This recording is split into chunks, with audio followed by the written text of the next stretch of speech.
Hey, yeah, I will try to be as fun as the first talk, but bear with me.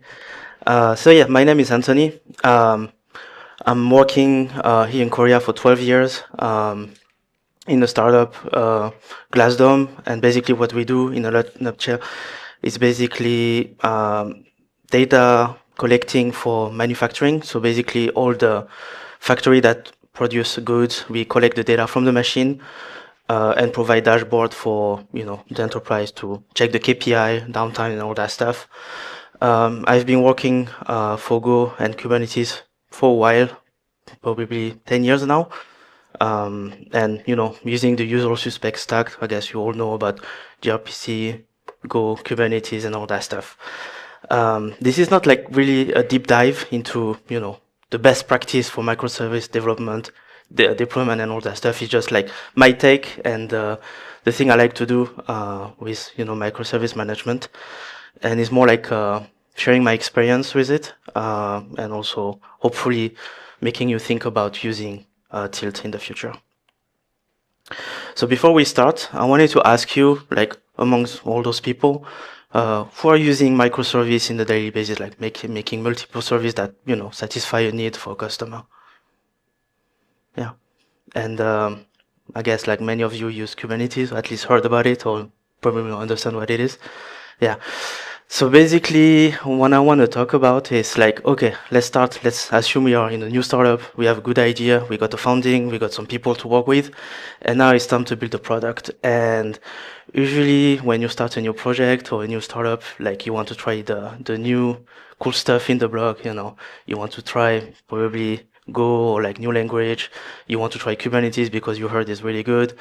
And you are in the state where like, yeah, everything is fine. I heard it's magical, beautiful, and microservice, Kubernetes, and all that stuff. And the promise, like when you read, when you ask GPT, it tells you, yeah, you can deploy in a minute. It's easy. You just YAML your way.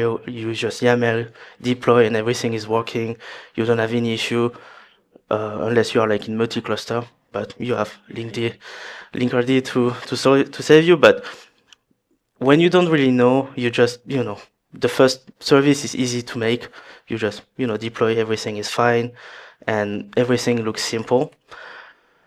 But one of the problem I have when you try to deploy or build something for a distributed system, basically, Kubernetes is kind of complex because when you pass the simple deployment file, you will end up touching the networking, the routing, ingress, egress, the load balancing, and then the secret, the config map, and all that stuff. And then you will have to think about, oh, I need to have a service mesh because I need my service to communicate between each other. And the way you develop and test locally will be different when you deploy. The reason is because it's a different state, different way of deploying, different way of enabling the service itself. So the goal in this talk is also to see how we can reduce this pain, not only for yourself but for your team, because it's not fun when you spend more time figuring out why the pod is not working and is working on a machine, and then you have your manager saying, hey, we will ship your machine, but that's not how it works. So yeah. So as I mentioned, the pain I have is like not only on the deployment side, but also like on the feedback loop. When you change the code, you need to deploy, you need to build, deploy, package, send. It takes some time, and oftentimes when you're not really experienced or you're not really, or you don't have a DevOps team, it's quite challenging to understand how you can, deploy and configure all those YAML files, especially around the service discovery, because it's not magical. There's like trade-off you need to understand. The default one works okay if you have a couple of thousand of service, but as you scale and enter the realm of like multi-cluster, you will find out really quickly that it's really, really difficult. And the other one is locally, when you deploy, you just start the application, hope for the best. You see it's working, it's compiling, I have some log, it's cool. But when you deploy again to the cluster, it's you maybe misconfigure like a readiness probe, or you forgot to commit, a file or a config or change, a deployment, and then you end up spending time trying to fight, the cluster and try to understand what's happening. Because depending on your knowledge on the Kubernetes, it might be difficult for you to pinpoint, exactly what's happening, because if you forget to collect the log and visualize in Grafana, maybe it might be a bit difficult to understand what's happening. So the question now is like, what do we do? Like, are we doomed? Just give up and, make a farm and just let the AI do the thing and just vibe code forever? Is there like something we can think of? I'm seeing some teams, doing the trick. Oh, okay, Kubernetes use container, Docker. Maybe I can use Docker Compose. That works well when you have maybe a couple of services. You can have like a DB, just Docker Compose up, down, good. But what happens when you need dependency between service A, B, C? Maybe if you start something first, it fail. So how do we recover this? How do you monitor this one? So it's as you grow or as the business grow, it's becoming more and more difficult for you to like have something that you can use consistently. And the other more hardcore way that I saw, and I don't recommend that one, is just let the dev YOLO just access to the cluster and just, connect directly to the DB and hope for the best. Sure, it's faster, but what happens if like two developers work on different services that touch the same table, apply a migration script, conflict, what do we do now? Hopefully you have backup, but you never know. So my solution that I find, and I like personally, is a tool called Tilt. It's not perfect, but for me at least and my team, it gets the job done. It helps me a lot. And the thing I really like with Tilt, it pushes your team to also understand the basic core of Kubernetes, because some of the team, they just use Kubernetes but don't really understand what the deployment means, what's a config map, what's a secret, why don't we commit secret in the GitHub, this kind of stuff. So this push you to also learn and make your team learn, because some people, they just rely on the DevOps all the time and say, it's a DevOps, it's Ops, I don't want to take it. But it's good for you to also understand this, because that's a skill that you need to grow as a software engineer or developer if you want to be in a good shape for the coming years. So what's Tilt in one sentence? So you can see it as a control loop. So basically it's something that drives your development on your local machine, and it will help you to automatically watch the file you're touching and decide, okay, this you change this function that depend to this service. I can rebuild it, deploy it locally, and you will see the feedback directly to your local Kubernetes. It's not replacing Kubernetes at all. It's not the purpose. It's just like helping you to work easier with Kubernetes locally, and hopefully also in staging and production when the deployment time happen. The key point I want to mention here is that Kubernetes still is the source of truth, meaning that you still need to understand the whole machinery and like how it works and such. It's not replacing it. It's just like here to enhance your workflow. So there's a couple of steps or thing I wanted to discuss a bit more. The local cluster setup. So basically in that, what Tilt provide is a way to connect to a cluster. And what you can do is use all those famous, services or tool, like Docker Compose or Minikube or Key3s, I think, this kind of stuff, which lets you run and configure a simple Kubernetes locally. It works well. It works really well for me. Like I used to use the Rancher desktop, I think it was named.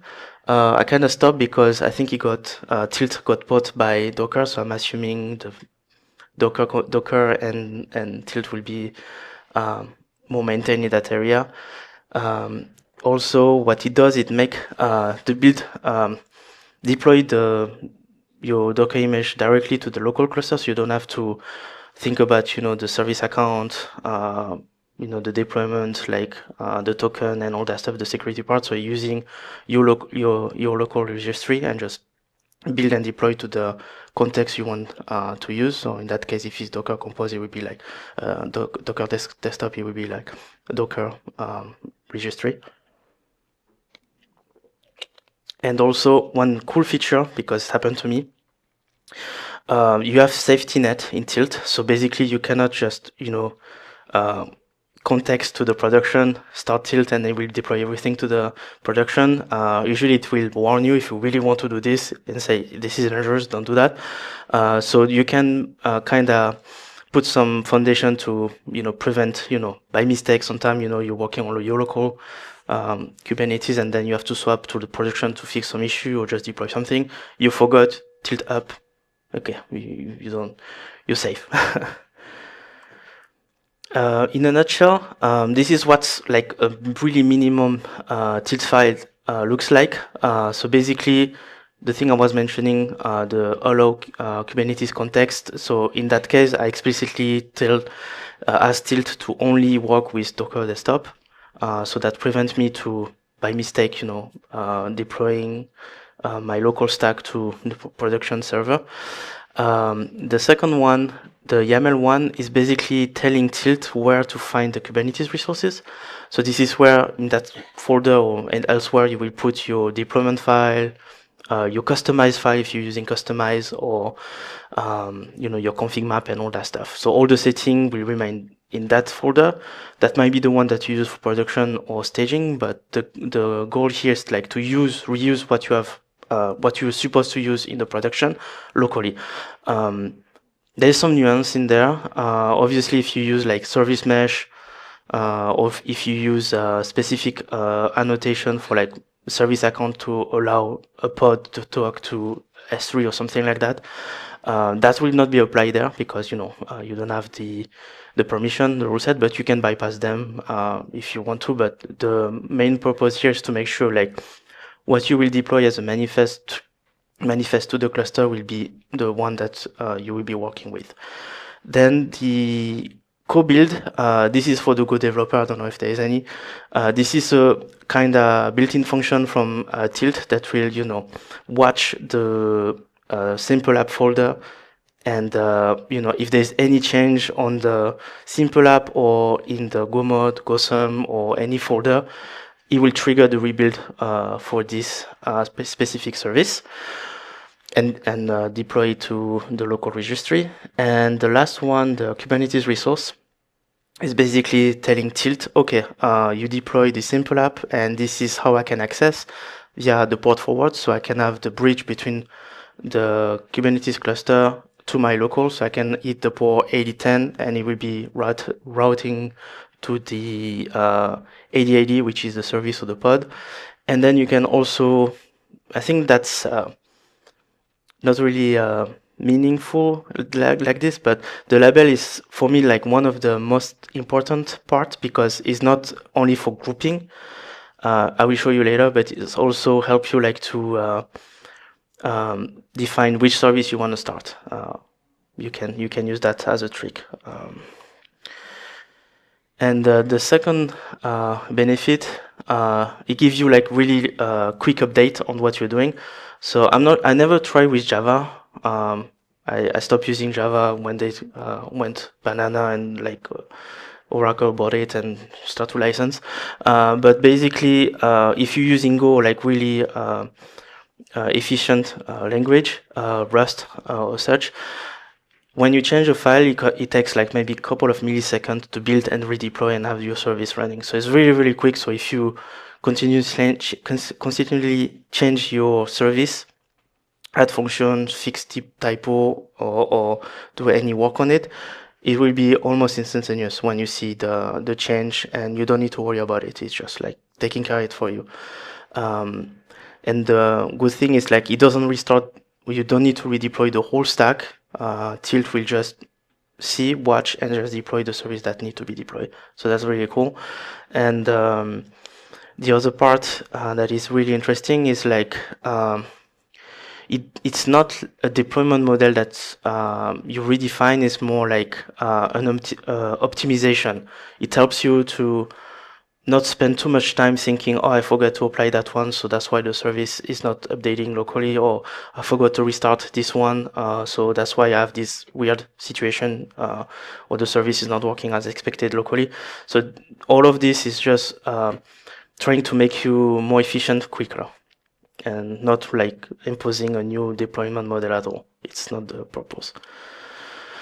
So as I mentioned at the beginning, the labeling is a very powerful but not really known feature for Tilt.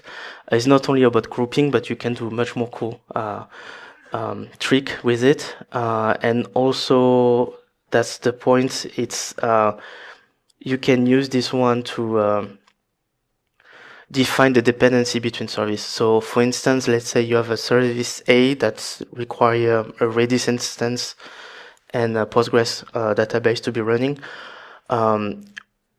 If you use Docker Compose, you cannot really, I mean, you can, but it's really difficult to keep track of, all these services need to be started first, and then you need to start this one after. It's kind of messy. You have to depends on, and then the chain is weird. It's really hard to follow.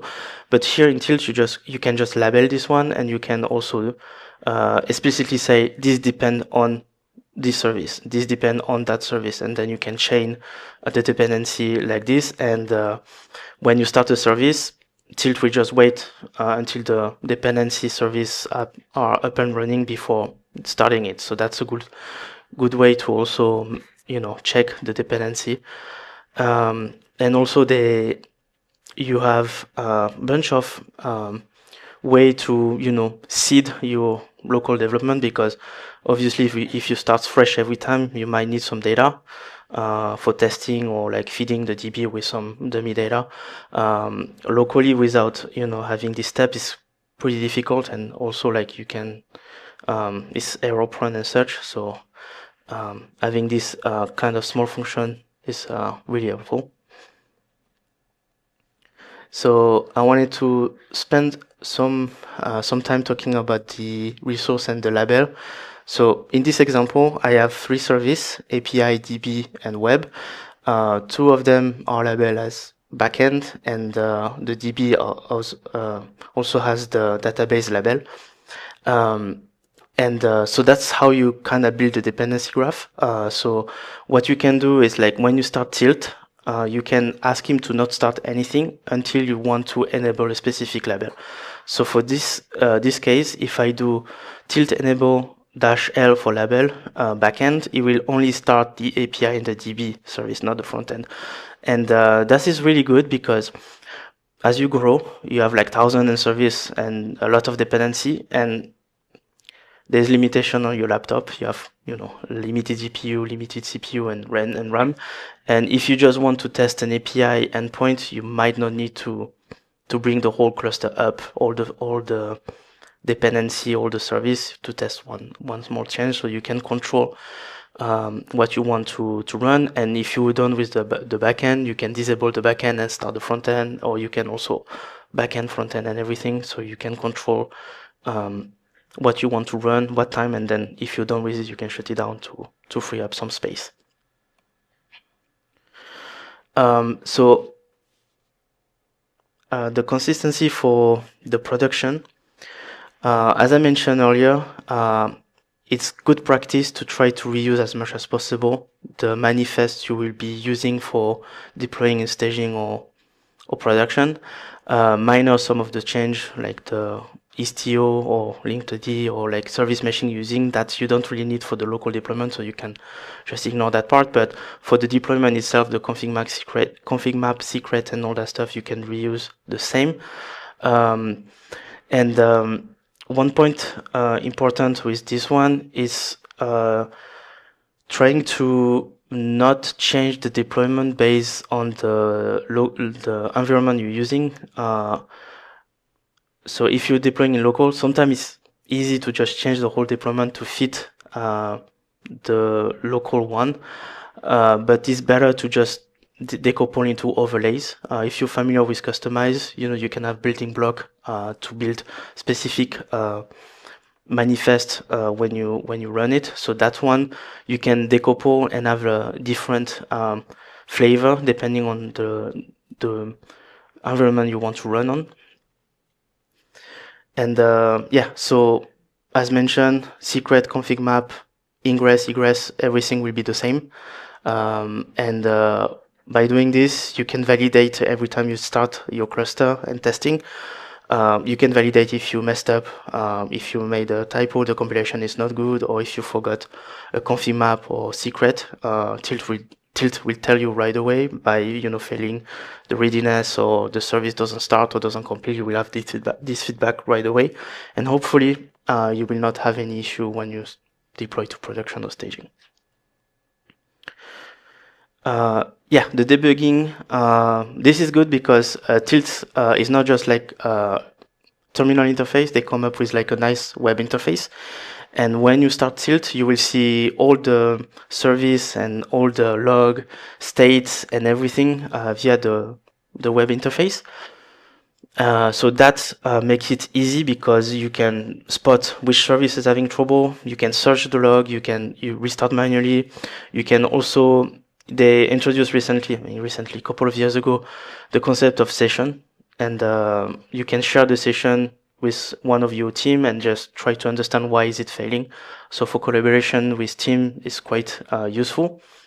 And as you show, as I mentioned also, you can port forward some of the endpoints. So if you want to locally, call a gRPC or HTTP endpoint, you can, create a port forward directly to via Tilt and, try locally by sending some request, rather than just doing the kube port forward, like typing the service pod you want to test, and if you restart you have to do it again because the pod changed. So it's quite useful to have this ability to directly control the forwarding from your machine to the pod. Sounds good, right? Maybe we can try to see if it works. Give me a second. I think I need to change.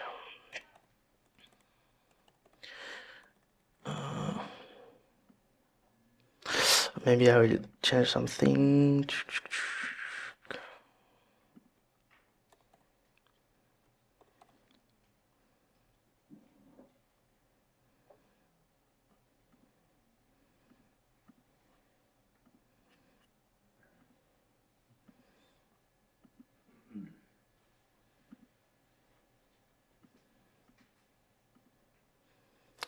Yeah, okay, that's better, I think. Okay, so as you can see, I am in the Docker desktop context. So this is a barebone Kubernetes running. Yeah. This is the default, service that come in, the core DNS for the routing and all the control plane and such. I have a small project that I'm using called a workspace. So it's just like a simple app, a Go application that just, spin up a service and, have an endpoint that I can call and then get result. Let me zoom in maybe. No.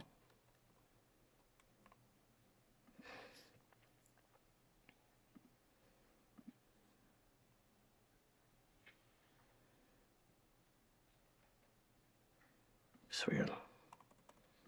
Is it too small? Or is it? Let me find the zoom. Let me try another one. Maybe this one will.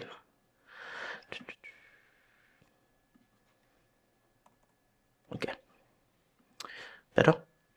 Yeah, so this is like a simple mono repository. So at the root, I have the tilt file. And yeah, as I mentioned, I explicitly ask Tilt to only run if one of those contexts are set up. So if I change the context to something else and start Tilt, it will just say, no, be careful, you're not in the right context, so please change it back to either one of those. And then this is where you start defining how you want to start the resources.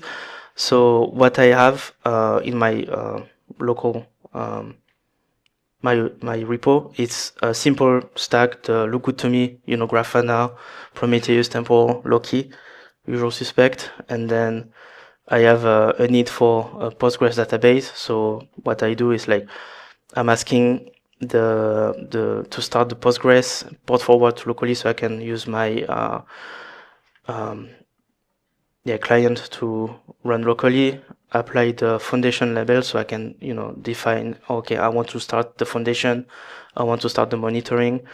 Then I'm using customize because I want to decouple some of the setting for production, because in production, as I mentioned, I might want to use Istio, so I don't need to bring this information to the local one. So by doing so, I can control, which environment I want to build. And then I point tilt to use another tilt file to merge those one into one.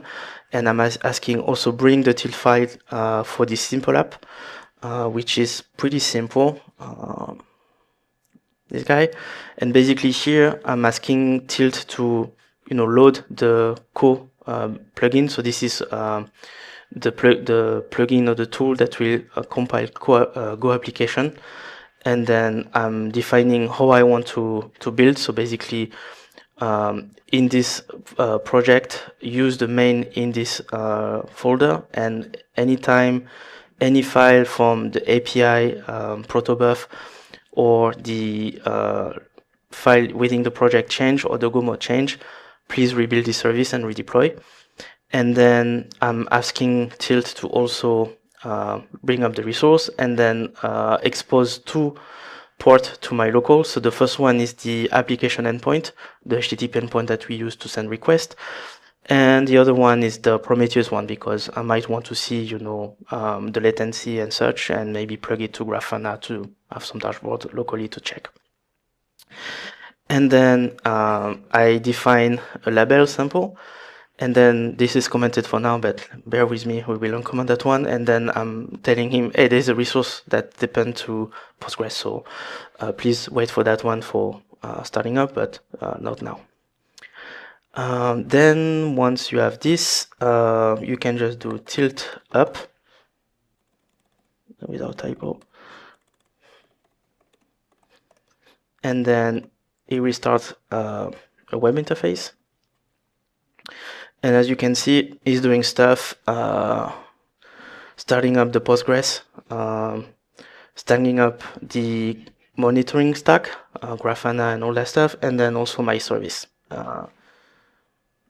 As you can see, it's running, and here I can see that I have access to those endpoint, the AD10 for the HTTP one, and then this one for the metrics. So if I go to this one and just do a request, I can see that this is happening. I don't have log, but maybe there's something I can do. And then from here, what I can do is like, oh, something is weird. I can rebuild and ask tilt to redeploy. And as you can see, if I go quickly here, it's changing, running. I didn't have to run any deployment, nothing. It just take care of it himself. I don't know why this one restart, but and then you can search the log, you can see the history. You can also make a snapshot. This is really cool feature. So let's say you're struggling, there's something wrong, so one of your teammates deploy something, you pull, the service is not starting anymore, and like you're stuck, you don't know. You can create a snapshot and share with your teammate, and then they can put it back and upload it to Tilt, and they can see what's the log happen and help you to debug. So that's kind of a good feature to have. So let's say I'm doing some work on my simple app service. For now, let's go to the main. So right now, as you can see, I'm using in-memory backend service, which is maybe it's not good to show, but just so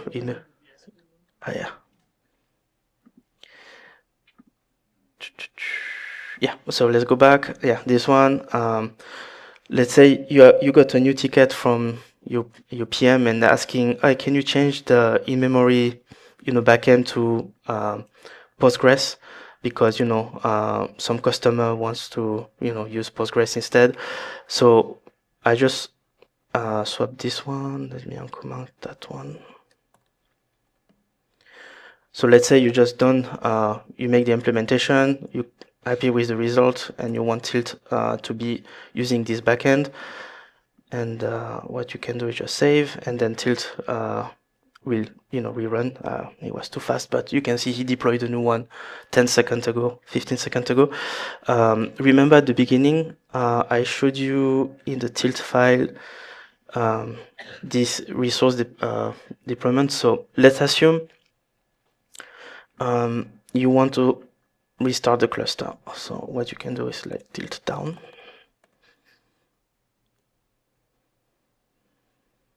Okay, so yeah, he's shutting down everything, so it's coming back to its original state. And now that you deploy that one, you want to start again, and you didn't define the resource dependency.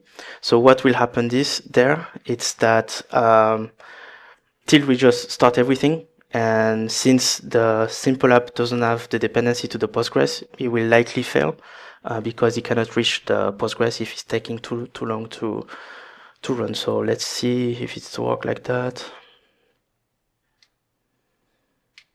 Yeah, you can see Postgres is running, simple app is running, and there is an error because I believe he cannot reach the DB. Yeah, checking database, they cannot reach, connection refuse. One way to solve this issue is to go to the dependency one and then say, okay, for this service, now that I changed for in-memory database to an actual one, this service now depends to Postgres. So don't start this service until Postgres is up and running and available for me.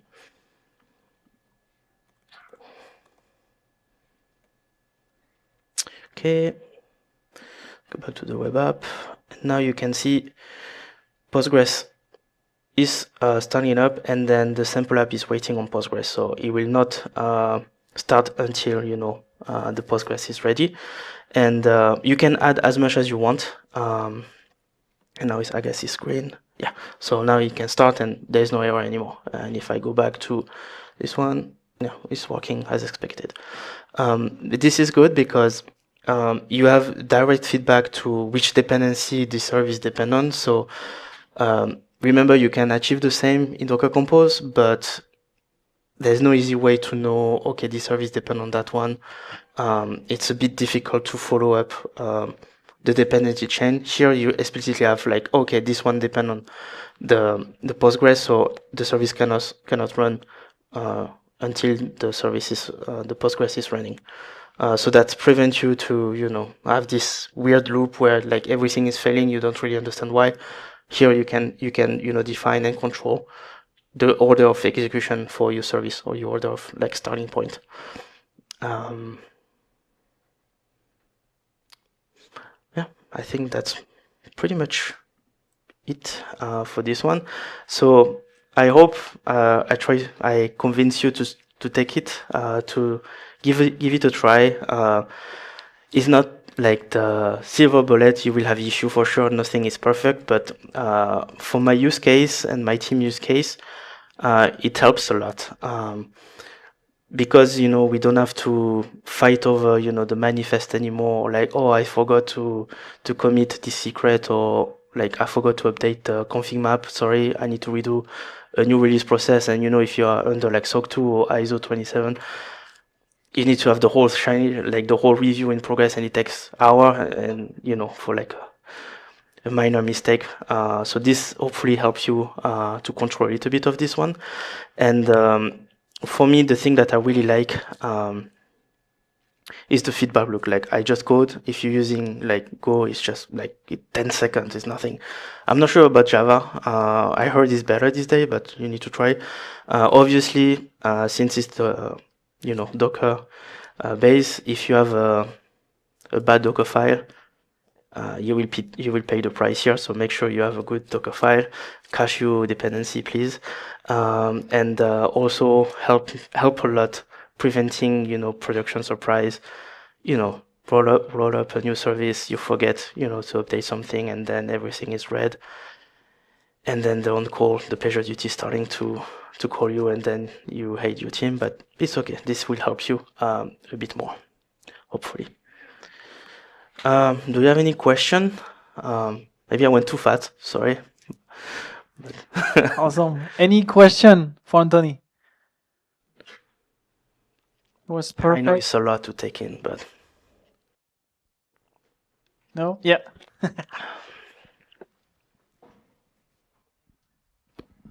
Thanks. Well, first thing I want to say is I'm super excited to have discovered Tilt, and I wish that I'd learned about it years ago because it would have solved a whole bunch of problems. So that's sort of the good news.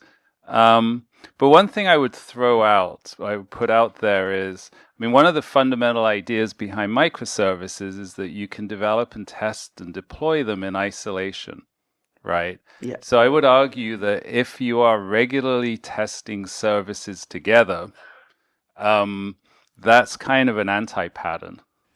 So I sort of see Tilt as really useful, like, I can test my service locally, I can spin up that service along with the infrastructure services, but but testing groups of services is pretty much a no-no in the microservice architecture world.